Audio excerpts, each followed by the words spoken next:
Hello, and welcome to the vlogging pod.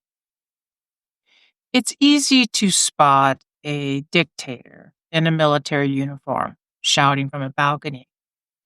But tyranny doesn't always come in camouflage and boots. Sometimes it wears a suit and tie, speaks in smooth tones, and hides behind formalities and titles. Other times it's loud and unfiltered, demanding loyalty through fear and spectacle instead of finesse. What's dangerous isn't just one or the other. It's when both forms sit at the same table, feeding from the same trough of money and unchecked power. This week's NATO summit revealed more in silence than in sound. No dramatic fallouts, no walkouts, no grand gestures. Instead of the shift was quiet, strategic, and it may have marked the beginning of what we can call subtle embargo tactics. These aren't official sanctions. They're not press release or waving flags. They're small decisions with massive consequences, like Canada signing a new defense deal with the European Union, one that limits how much can be spent on U.S.-made military equipment, like EU-aligned nations slowly choosing to delay or deny U.S.-based bids on joint security projects, like intelligence sharing that becomes less open, and alliances that start to branch out without us. That's how you smother a flame, quietly, deliberately, without lighting another match.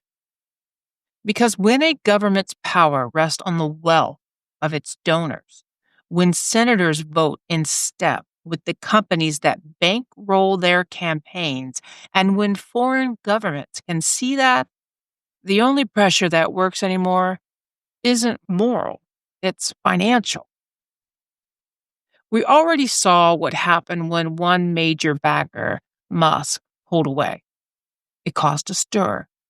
Not because of who he is, but because of what he represents: control over platforms, narratives, and contracts.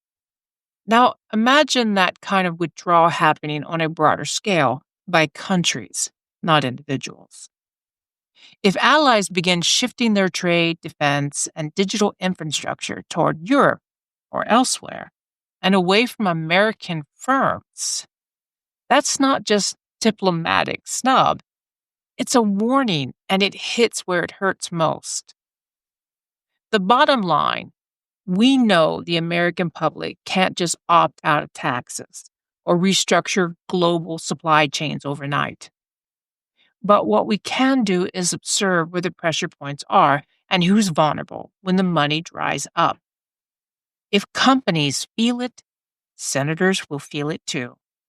And when enough of them feel it, that's when policy changes. And here's the hardest truth of all.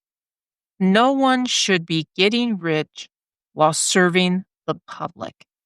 Public servants are meant to serve, not profit. Here we are with lawmakers who enter office with middle-class bank accounts and leave with fortunes. That's not representation, that's exploitation. So when NATO leaders laughed off the awkward daddy moment this week, or when they nodded along to calls for more military spending, listen closer.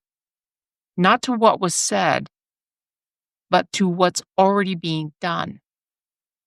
Because this might be the beginning of something subtle but powerful, a collective strategic shift away from enabling the behavior of a country that's slipping into corporate control authoritarianism.